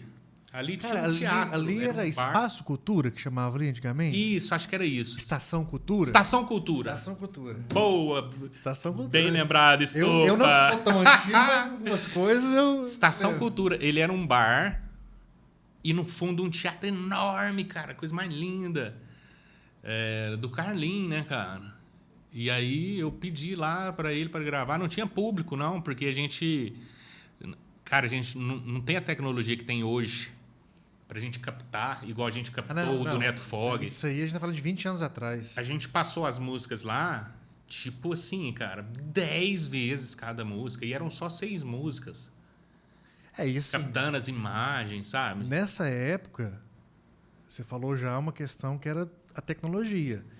E nessa época a gente não tinha produtoras na região que tinha não só da tecnologia, mas da condição de ter o equipamento que é necessário para um DVD. Era o Daniel Labanca, que estava saindo da Close, né? Ele e os mais 3 sócios, eu acho. E eles queriam mostrar, eles falaram, cara, eu vou te dar esse DVD. Foi um portfólio. Porque vai ser um portfólio para nós. A nossa produtora é nova. E a gente vai ter um portfólio de um DVD. Era Cinefilmes? Como eles montaram Cinefilmes, será? Não, era outro nome, antes de Cinefilmes. Era... Eu vou ligar pro Labanca e vou perguntar isso pra ele. Eu gosto mais dele, cara. Labanca é um grande amigo. Além de ser um grande professor, tá? Porque Cinefilmes incríveis, né? A Cinefilmes... Esse nome acho que é depois. Aí agora, hoje, a empresa dele é Sanfona, né? Hoje é Sanfona. Cara, se não foi a Cinefilmes, foi um nome que eles usaram antes. E... com toda essa ideia também da internet, da coisa que a gente ia fazer na internet, todo mundo foi pirando comigo. Porque eu ia mostrando e contando o que eu ia fazer. E aí a galera foi tudo me ajudando. Cara, mas eu acho fenomenal isso. Eu fiz 6 músicas. Eram 5 músicas em inglês, só músicas próprias.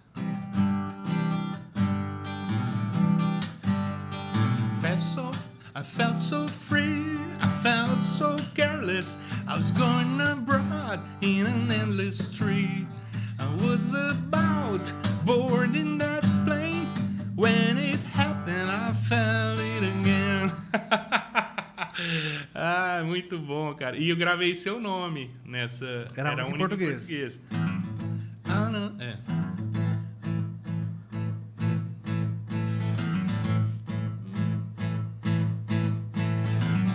Are you alone? Do you feel like you're the only one in the world? Eram as músicas massas, cara, composições que eu tinha ali. Eu vou no YouTube procurar depois. Tem ainda no YouTube? Tem Nange e a Luz de Velas. Vou procurar. Vou cara, sim, eu lembro que esse DVD, cara, foi chegar na China, cara. Tinha uma menina chinesa, cara. Porque era em inglês, e o YouTube, o algoritmo ia jogando isso. E essa menina ficava me escrevendo e ela virou minha fã lá da China, cara. Nossa, que bacana. E ela ficava escrevendo e mandando mensagens. Então, demais, Nange. E assim, parece que Nange... Porque Nange... Foi aí que surgiu o Nange. Explica a história do Nange pra gente entender. Porque quando eu gravei ali... Em 2003, que a gente gravou o segundo com o Neto ali no Tamsa, que eu comecei a compor muito, minhas músicas já estavam começando a ir para editoras e tal. Sim. E eu falava assim, Juninho, cara, Juninho... Tem 1000, só em Uberlândia tem 200 guitarristas que chama Juninho. Até eu explicar que sou eu, né? Aí eu preciso de um nome artístico. Aí eu peguei as iniciais do meu nome, Neirton Antônio Nogueira Júnior. N-A-N-J. Nange. Eu falei, vou pôr um I aqui no final para virar uma palavra. E era uma palavra. É uma ilha, é não sei o quê. É uma palavra lá na China. A menina viu Nange. Então, assim, era um negócio que em muitos lugares do mundo, assim, o pessoal reconhecia. Nange, Nange, Nange, Nange, Nange. E aí ficou. Aí eu passei a usar esse nome artístico aí. Aqui em Uberlândia, todo mundo falava Juninho Nange. E eu falava, não, eu quero que o pessoal me chame só de Nange. Aí, tipo, vinha o jornal Correio de Uberlândia me entrevistar. Aí eles falavam assim, mas qual que é o seu nome completo, por favor? Aí eu falava assim, não, é Nange. Aí os repórteres falavam assim, não, mas a gente tem que pôr alguma coisa. Aí eu falava assim, mas quando você entrevista o Djavan, o que você coloca? Eu ficava puto, cara, porque eu falava, cara, ninguém... Não entende, né, cara? O Djavan é só Djavan.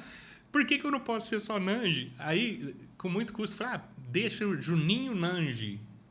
Aí, depois tem aquele cara que toca guitarra lá no Oficina G3, Juninho Afran. Aí eu falei, não, é tipo Juninho Afran, Juninho Nange. Aí ficou...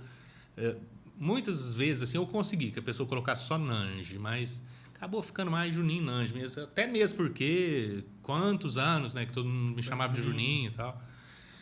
E aí foi isso, cara. Então esse DVD, cara, foi muito louco. E quando ele ficou todo dourado, cara, que o Roberto Viana, ele fez, as pessoas iam fazendo os downloads e ele ia ficando dourado, cara. E aí ele tava só um pedacinho dourado, assim, o mouse. E tava escrito lá, mouse de ouro. E a pessoa clicava lá e entendia o contexto todo. Deu explicando. Aí eu falava assim, porque da agora pra frente, as gravadoras vão acabar. Porque a internet, os artistas não vão precisar mais das gravadoras. Olha o que eu tava falando em 2006, cara. E assim, e ainda tinha as gravadoras. Só que aí os caras começaram a olhar aquilo e falaram, cara... O que você tá falando? Não, só que muita gente pegou e falou assim, mas ele tá falando a coisa mais certa. Faz sentido, né? Porque se todo mundo colocar na internet, aí ficava aquela questão. Aí a maior pergunta, o pessoal, quando me entrevistava, a maior pergunta era a seguinte. Mas e o dinheiro que o artista ganha vendendo o DVD? Aí eu falava, mas o artista não ganha quase nada vendendo o DVD. Quando ele assina um contrato com a gravadora, né? Que vai diluindo ali... Não sobra nada. Sobra centavos, né, pro cara. Não sobra nada. Então, assim, foi muito visionário isso. Cara, eu gosto mais dessa história. Nange, vamos prosseguir aqui. Tá. Depois desse projeto, teve muita coisa que rolou, que a gente tá falando de mais de 20 anos pra frente. É muita história, né, Estopa? O que veio depois do Nange à Luz de Velas? Cara... Você teve alguma outra banda? Ou a produção musical já começou mais ali? O Nange compositor veio mais ali depois nesse período? Então, o que acontece, cara? Ali no Nange à Luz de Velas, olha como que é a coisa. Hoje a gente tem o Dino Fonseca fazendo o DVD online, ele não tem gravadora, ele incorporou esse conceito 100%. Sim. Ele é o artista, ele é o produtor, ele é a gravadora, ele põe na internet, ele não precisa de ninguém, né? Quando eu fiz isso lá em 2006, o meu problema é que eu tinha composições próprias. Então, assim, o meu trabalho acaba que ele não tinha um alcance tão grande, porque se você lança uma música própria, cara, você tem que ter marketing. A gente não tinha marketing. O investimento autoral é muito pesado. Muito. Né? Para você romper ali certas barreiras para as pessoas ouvirem. Ainda mais que eu coloquei a maioria das músicas em inglês. Tipo assim, o cara totalmente louco, né? Músicas em inglês, DVD online e tal. Mas logo a gente teve o Emerson Nogueira. Sim. O Dino até cita, né? Ele fala, não, o meu trabalho já... teve um precursor, né? Que foi o Emerson Nogueira. Na verdade, quando o Emerson lançou, tinha um outro projeto paralelo que eu acredito que foi muito grande, mas não chegou muito pro nosso lado aqui, que era a Dani Carlos. Mas a Dani veio depois do primeiro CD mas dele. Foi muito grande também. Não, mas aí teve Rock and Road que chamava? Chamavam Rock and Road, Rock and Road. On the Road? Não, era On the Road, não. Era Rock and Road. Rock and Roll. Você tem razão, porque o primeiro Emerson Nogueira chamava versão acústica, não tinha o Emerson Nogueira na capa, e o primeiro da Dani Carlos chamava Rock and Roll. Não tinha a Dani Carlos. Era mais importante o repertório do que o intérprete. Né? E os caras pegaram... E esse conceito ali... Porque também tinha um problema, porque... Hoje, o que aconteceu? A gente pode executar, igual, por exemplo, o Neto ele faz ali, o Neto Fog, ele fez o DVD dele agora, esse atual que a gente fez junto, são releituras de clássicos dos anos 80, do pop rock em português. Hoje, a gente já está tão longe desse 2006, A gente já ultrapassou, as gravadoras já morreu, já acabou tudo. A gente já está numa história em que o Neto ele pode interpretar essas músicas, ele pode colocar ali no YouTube, e quando a gente sobe esse DVD dele para o YouTube, o robô do YouTube já identifica que música que é e já fala assim, ó, essa música não vai monetizar nunca. Ela já, a monetização dela é dos autores e você pode colocar aí você interpretando a música. Então, surgiu vários trabalhos. Aí o Dino pôde fazer o trabalho dele. Hoje ele pode colocar as músicas interpretando. Em 2006 eu não conseguia fazer isso. Se eu colocasse uma música que não fosse minha, derrubava. Ela poderia ser derrubada ali. Durante muito tempo, os artistas, as gravadoras, as editoras, elas não deixaram você colocar as músicas. Hoje tem esse problema da monetização. Se eu tocar uma música aqui que apita na hora. O robô vai pegar e vai falar assim, a monetização desse vídeo seu é do autor. Mas ele não vai derrubar seu vídeo. Porque os artistas, o mercado, essa nova realidade da internet, eles perceberam que deixa as pessoas interpretar nossas músicas. Deixa eles fazerem as suas releituras, mas contanto que o dinheiro venha para o meu bolso. É uma opção democrática, né? Ali, a Dani Carlos e o Emerson Nogueira, esses projetos, cara, tinham as liberações. Né? Eles vieram da Warner ali. Gravadora grande, né? Na época. Era um negócio já com liberação. Tinha liberação dos Beatles, era coisa muito grande. Né? Mas, assim, esses dias eu estava pensando, eu nunca tinha pensado nisso, mas eu faço parte dessa história fez o primeiro DVD online, depois veio o Emerson Nogueira, a Dani Carlos, e aí depois teve toda essa mudança aqui na internet que permitiu o Dino a lançar os DVDs dele na internet direto. Sim. Né? Mas assim, tem uma questão hoje também, vale a pena falar, eu até vou falar porque eu tenho um pouco de conhecimento nisso. O Dino hoje, ele pega a liberação de tudo. Para a versão dele ser dele. Porque aí ele já monetiza, né, como artista. Inclusive, tem um projeto novo que eu vou lançar aí, né, pela Music Media, um cliente nosso, que a gente atrasou o projeto 3 meses devido a liberações. A liberação tal é da gravadora da Inglaterra.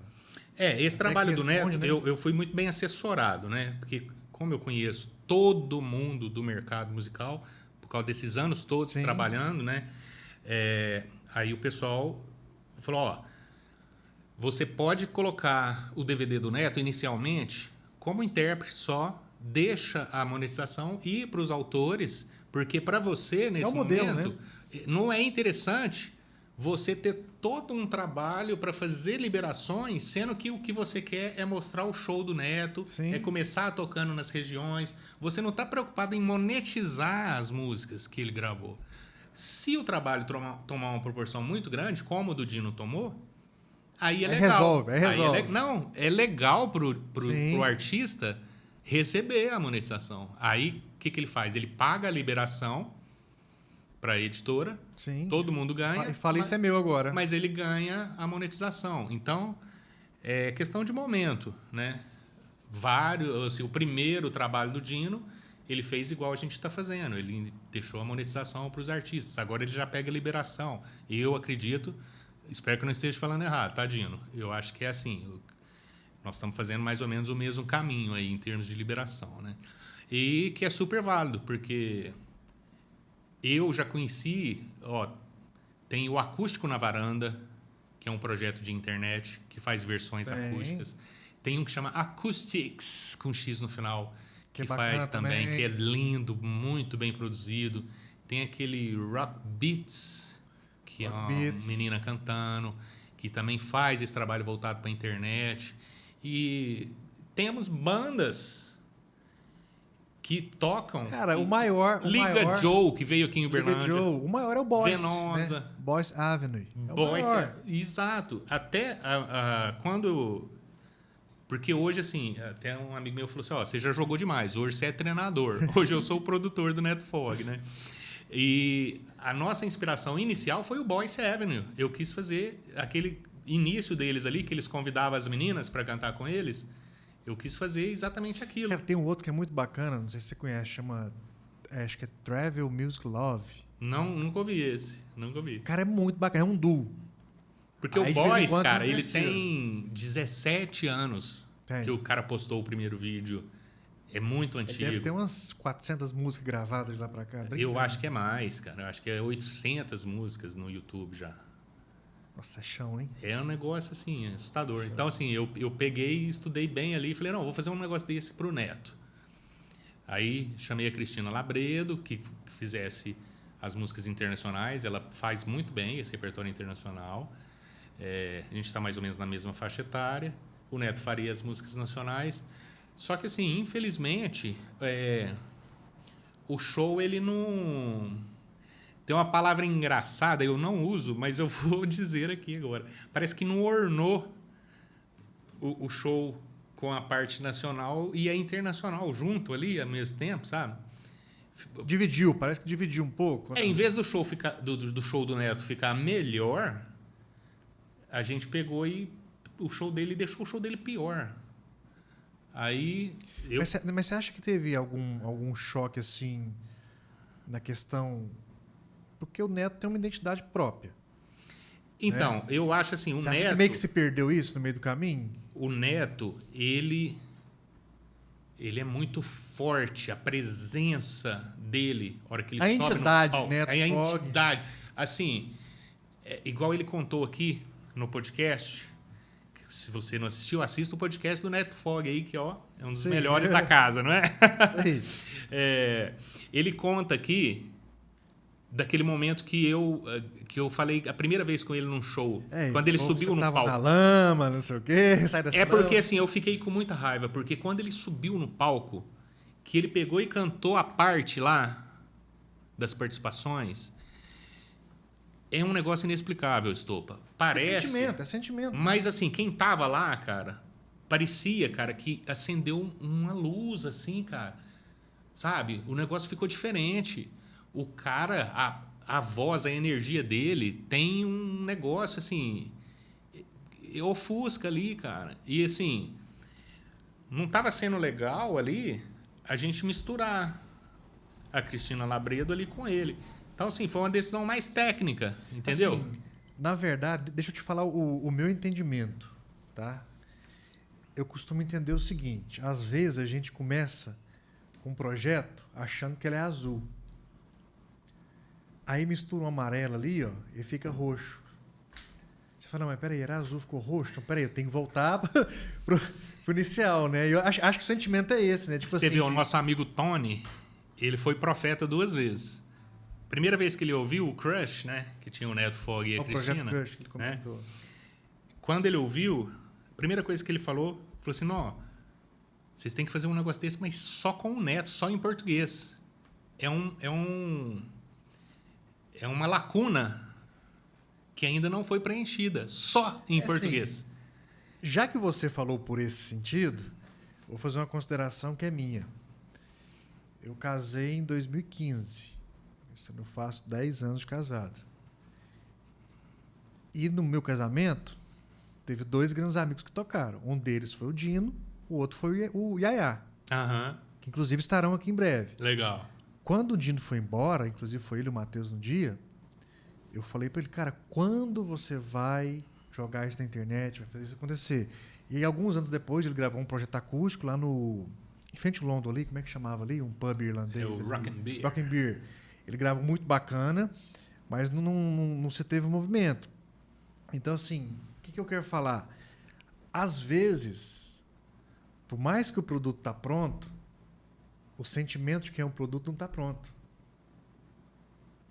Eu te falo isso porque, cara, esse podcast aqui era para ter acontecido 2 anos atrás. Né? Só que você viu que em 2023, no episódio que eu contei, que eu perdi meu pai, depois perdi minhas filhas. Então não aconteceu. Por mais que o projeto estava pronto... Não é do jeito que a gente quer, eu né? às vezes é não estava pronto. É. Então, assim, eu vejo muito isso, sabe? Às vezes a maturidade das coisas, às vezes é no tempo de que as coisas têm que acontecer. Eu acredito muito nisso. A segunda coisa que o Tony profetizou foi quando ele disse isso, ele falou assim, faz um show aí do Neto.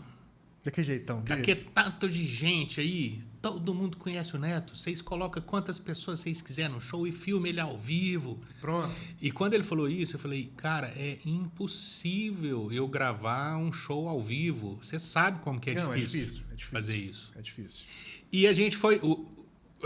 O universo foi dando volta, as coisas foram acontecendo, a gente foi agregando parceiros e a gente acabou, cara, aqui faltando poucas semanas para gravar o negócio, intimista e tal, não sei o quê. A gente foi parar no Castelli Hall, a gente fez um show, a gente encheu de gente e o Neto fez um show do jeito que ele faz, botando a galera para cantar, para bater palma. E assim, é um DVD... Eu tinha medo de fazer um DVD ao vivo, porque eu sabia como que era difícil. Agora, assim, o resultado que eu vejo, né, nesse trabalho, o Neto Fog Rock Acústico ali, que está no YouTube, esse show que a gente gravou, cara, uma das maiores produções que eu já participei na minha vida. Porque aquilo foi ao vivo, cara. Foi valendo, o né? Neto, às vezes ele tá cantando uma frase assim... E ele tira o microfone assim para a galera cantar. E essas imperfeições, elas estão presentes. A pessoa está sentindo como se ela estivesse naquele show. Só que, ao mesmo tempo, o Otávio conseguiu manter a qualidade. Então, quem está vendo no YouTube está tendo a sensação de quem estava lá vendo na hora, cara. É um negócio muito inexplicável. Bacana. Teve uma vez, cara, até eu estava falando com o Sheba sobre isso. Eu falei assim, Sheba... Marcelo Sheba, produtor musical. Sheba, grande amigo. Eu falei assim, Sheba, música boa é boa de qualquer jeito. Se você pegar a caixinha de fósforo aqui, se você só fecha, você bater palma, ela vai passar o recado.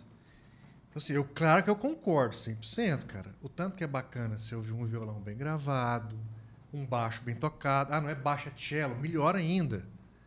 Mas, cara, a música é sentimento, cara. Se ela tocou, bicho, ela fez a função dela. Independente se é com a orquestra ou se é o cara cantando no telefone aqui, mensagem no WhatsApp. Sabe? Isso é uma coisa que eu acho que eu vou morrer acreditando nisso. Cara, eu vejo ali esse trabalho do Neto, cara. Assim, ele é muito carregado de emoção. Você viu, né, cara? Que ele é muito carregado de emoção. Não, ele é intenso. E eu, assim... Eu acho que assim, já é algo assim que vai marcar a vida dele para sempre aqui lá, cara, porque ele tem um registro dessa energia que a gente falou aqui, dessa força que ele tem. Aquilo consegue transmitir o que a gente sente. Sim. Quando a gente está lá, vendo ele cantar, tal. E eu acho assim, eu já passei muita coisa legal, já vivi muita coisa legal, já realizei muita coisa. Mas é muito importante isso que eu estou vivendo agora, que é conseguir transferir aquele sentimento ali, transferir a realidade, aquilo que todo mundo estava sentindo, aquela emoção que a gente estava sentindo. Se você assistir no YouTube o DVD do Neto, você vai sentir também. O som está ali, é o que a gente estava ouvindo lá. Perfeito. A emoção está ali. O suor do Neto tá ali no DVD. Não tem máscara, entendeu? Isso é feeling. Cara, eu trabalhei com o Vitor Léo várias vezes na minha vida. Lá no começo, no meio, agora também. Trabalho lá com o Léo. Uhum. E ali tem uma coisa muito diferente que é isso, cara. Ali é tudo valendo. Então você pega desde o violão, a mão do Vitor ali. O batera, nem precisa falar, toca. Todo mundo toca demais ali. Sim, sim. E assim...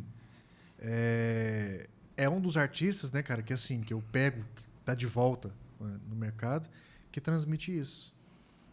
E isso aí, cara, é o que aconteceu com o Dino, né, cara? Ele conseguiu também transmitir isso.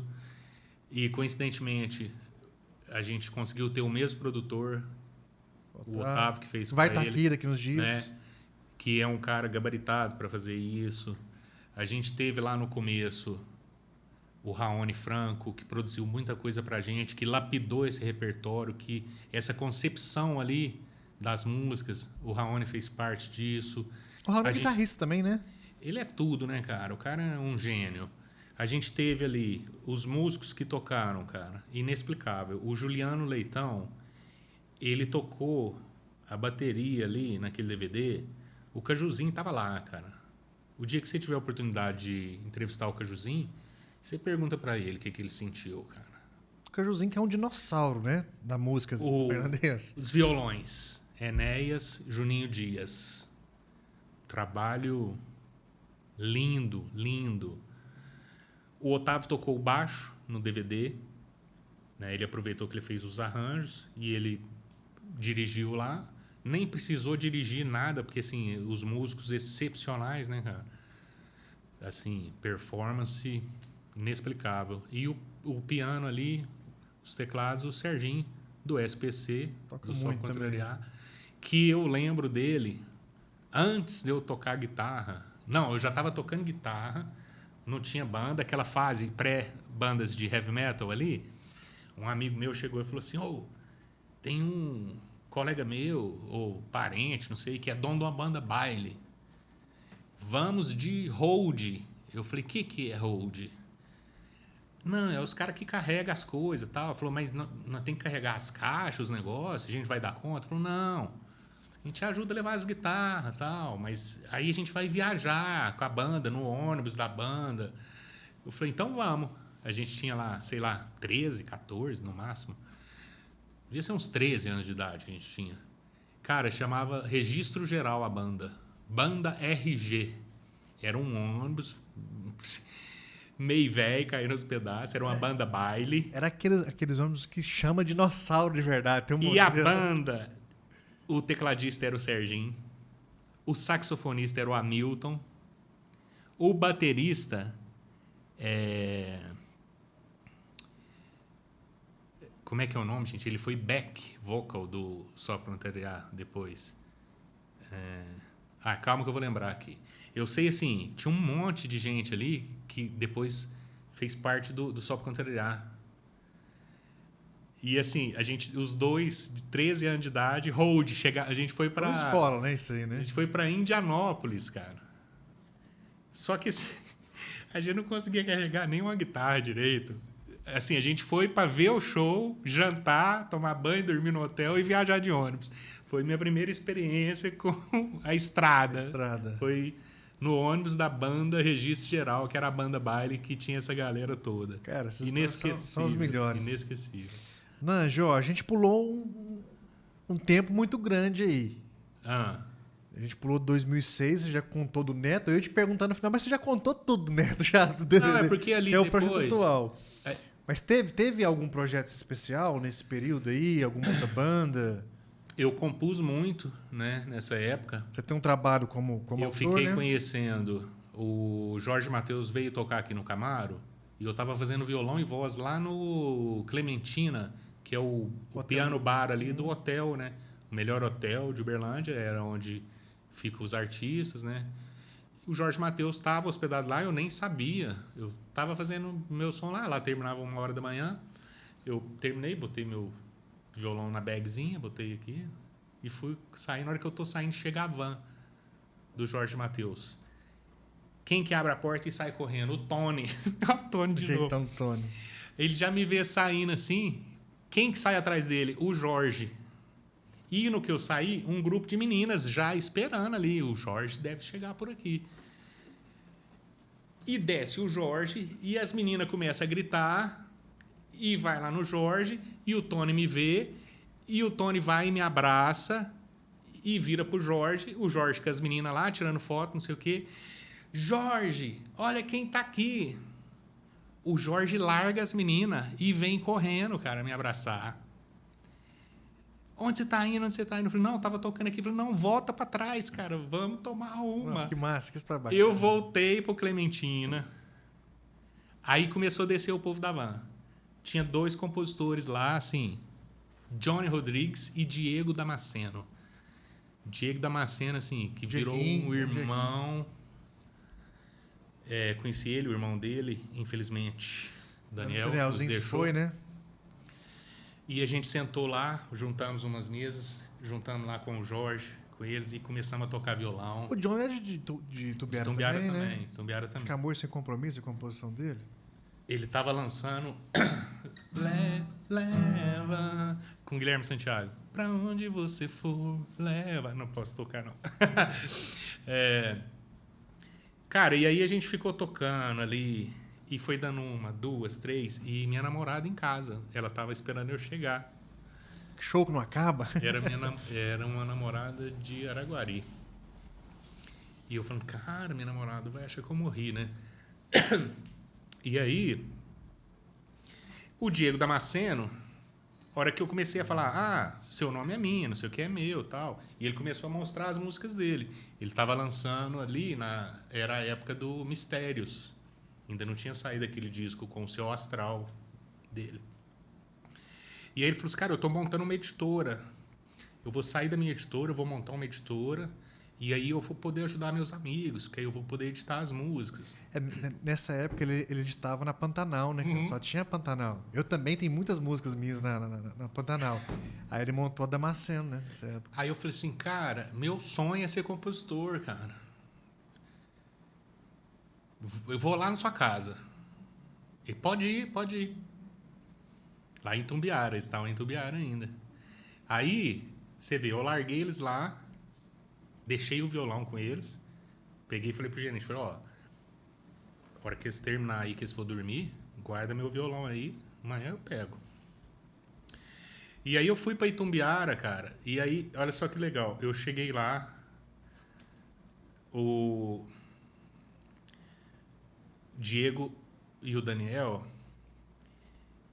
eles pegaram o quarto do Daniel em Itumbiara, a casinha pequenininha, e pegaram o quarto do Daniel e transformaram num estúdio, porque eles já estavam gravando um monte de guia. O Daniel já tinha feito Sufoco pro João Neto Frederico. Eles estavam pegando esse dinheirinho, o primeiro dinheirinho que eles estavam ganhando, e montaram esse estúdio. Só que aí o Daniel ficou sem quarto. E quando eu cheguei lá em Itumbiara, ele estava dormindo no sofá, cara. Aí o Diego me apresentou, esse aqui é meu irmão, o Daniel. Eu falei, o que você tá fazendo aí? Ele falou, cara, eu durmo aqui agora, porque meu quarto virou o estúdio. Tudo pelo sonho, né? Cara, aí passei o dia inteiro com eles. A mãe deles fez um franguinho lá pra nós, um samba e tal. Aí entrei na editora. Foi aí que seu nome foi lá pro Zé Neto Cristiano.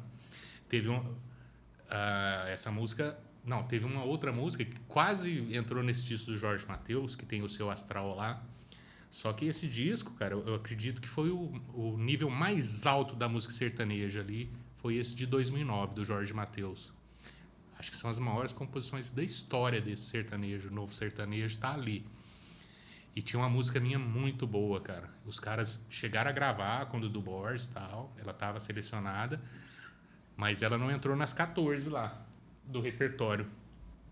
E ela foi lançada por uma cantora lá de Campo Grande. E eu ainda ganhei uma grana. Vou tocar só um pedacinho para não desconversar. Bye, bye, bye, bye, solidão. Era um forrozinho. Bye, bye, bye, bye, solidão. Chega de sofrer com essa paixão. Essa música, cara, ela na verdade... Ela é uma das músicas que tá naquele CD lá de Londres, que eu gravei lá na Inglaterra. É uma versão? Não é versão, cara. Ninguém sabe disso. Vou falar isso assim. Eu sei que nós já extrapolamos aqui as horas, cara. Mas é muita história boa. Essa eu tenho que contar. Ninguém sabe dessa história. Vai ser aqui que vai ser registrado. Tem uma música nesse CD gravado na Inglaterra que ela chama Goodbye. Goodbye, goodbye, goodbye, goodbye. Goodbye, goodbye. Esse é o refrãozinho. Goodbye, goodbye, goodbye, goodbye, goodbye. Quando eu fui lá na casa, primeira vez que eu fui na casa do Diego, eu falei, cara, eu tenho que levar uma música nova, sertaneja, porque os caras tá no auge ali. Aí eu comecei a fazer... Eu esqueci como que é a estrofe, mas aí comecei a fazer a estrofe. Aí falei, não, e o refrão, o que eu faço, cara? A música tava em ré aqui, aí eu lembrei daquela, falei, nossa, cara, eu vou fazer uma modulação aqui. Aí ela virou bye bye, né?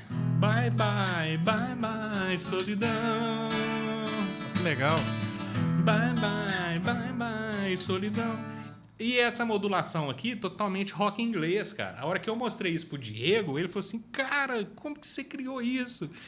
Eu falei, Tenho minhas técnicas. Segredos. Mas é porque ela tinha essa virada aqui que não existia na música sertaneja. E ele pegou, cara, e transformou num forrozinho. E foi. Chamou o sanfoneiro do Jorge Mateus, colocou uma sanfona na guia, mandou pro Dudu Borges. Dudu Borges, tá dentro. Já fez as guias, Jorge Mateus pôs voz e tal, ia sair no disco. Mas ali, cara, que diz que é forte demais de composição. Realmente, só tem música boa. Ela saiu, aí o Dudu Borges ligou pra ele e falou assim, fala lá pro compositor, pra ele ficar tranquilo, que essa música é muito foda, eu vou colocar ela num disco de outro artista. Aí ele colocou dessa cantora lá, Suelen Santos, tava lançando lá de Campo Grande. Uma vez eu vi passar um ônibus, cara, na estrada aqui de Uberlândia, eu tava indo para Araguari, passou o ônibus, Suelen Santos. Eu falei, não, vai estourar. É minha hora. É minha hora, não foi. Quem sabe um dia. Dá certo, uma hora dá certo.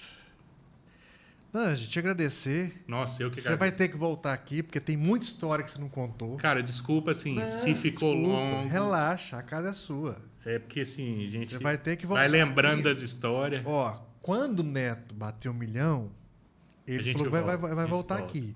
Você vai voltar com ele pra gente fazer um especial.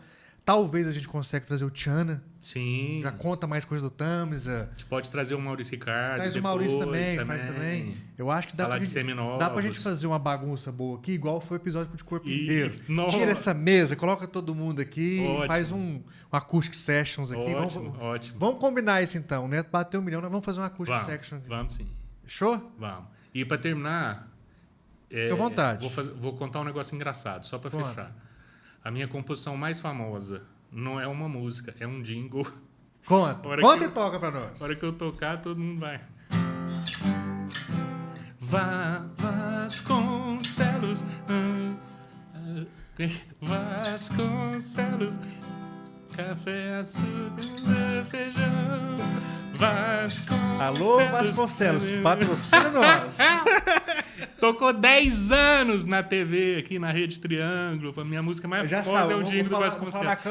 Teve o Gustavo Lima, gravou ela, acho que uns 3 anos atrás, e eles lançaram de novo a música. E eu, cara, minha música mais famosa é um jingle. Deixa eu dar um recadinho aqui. Fecha na 1 pra mim aqui, Will. Se você precisa de um jingle que vá performar durante mais de uma década, entre em contato com o Nange, que ele vai escrever seu jingle. Ótimo. Nange, brigadão mais uma vez, irmão. Muito bom te ter aqui. Obrigado. Te quero mais vezes aqui. E sucesso nessa vida longa de música. Tamo junto sempre, você sabe disso. Cara, mensagem final Você falou um negócio muito legal no podcast do Neto Fog, né? E eu não fiquei rico, não fiquei milionário, mas, assim, eu me considero um cara de muito sucesso, cara. Muito sucesso e muita história boa. Pelos amigos que eu fiz, pelas pessoas que eu conheço. Quando eu preciso de uma coisa na música, as pessoas que eu posso ligar hoje não têm valor isso, cara, não tem preço. E, assim, cara, isso é muito importante. Isso é o mais legal. Acho que é tudo que eu sonhei lá, que eu comecei contando aqui, hoje eu posso colher. Cara, tem uma coisa... Para finalizar, então, tem uma coisa que eu considero muito na vida, é o seguinte. Não é a herança que você vai deixar, é o legado. Acho que faz muito sentido isso. Para nós que somos da música. Parabéns por você estar registrando tudo isso aqui. Cara, eu quero deixar a história de todo mundo aqui. Nange comigo hoje. Valeu, Estopa. Valeu demais.